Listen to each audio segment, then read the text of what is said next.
Hello everyone, welcome to my channel Tech Insight with Arun. Please subscribe to my channel for more interesting informational videos.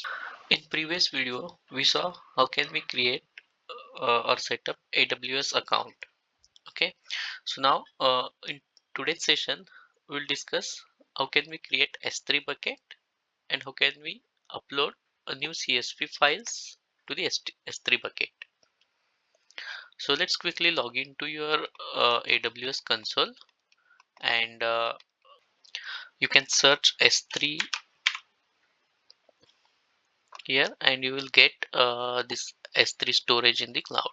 So click on this S3.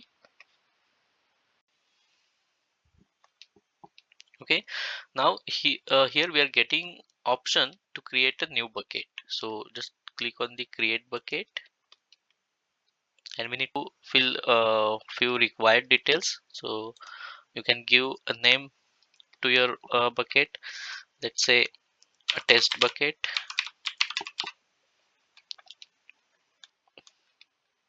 Okay, copy setting from existing bucket, it is optional. So if you already have any bucket created, then the ownership, right now we could create the SELs disabled, the default ownership. We can enable the SEL configurations as well.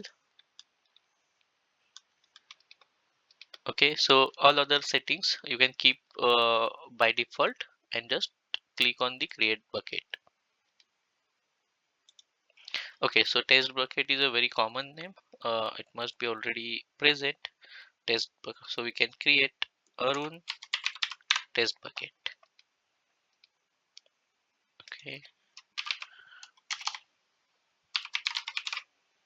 Okay, Arun corporate test bucket. You need to give a unique name here. Then again click on the create bucket. Okay, now we can see a new S3 bucket is created here.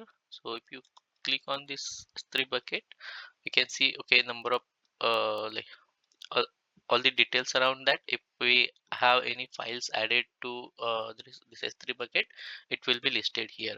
Or we have an option to upload the new files into this S3 bucket, and then later that file can be fetched into the Snowflake account.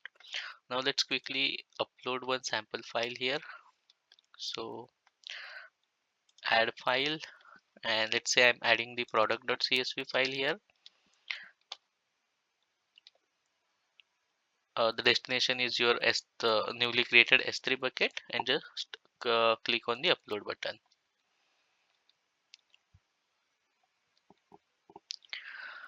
So here now we can see in our S3 bucket we have one file, that is a product.csv. So similarly we could upload the other files and we can load those files into our Snowflake account. I hope you like this video. Please do remember to like, share and subscribe to my channel. Thank you so much for being till here.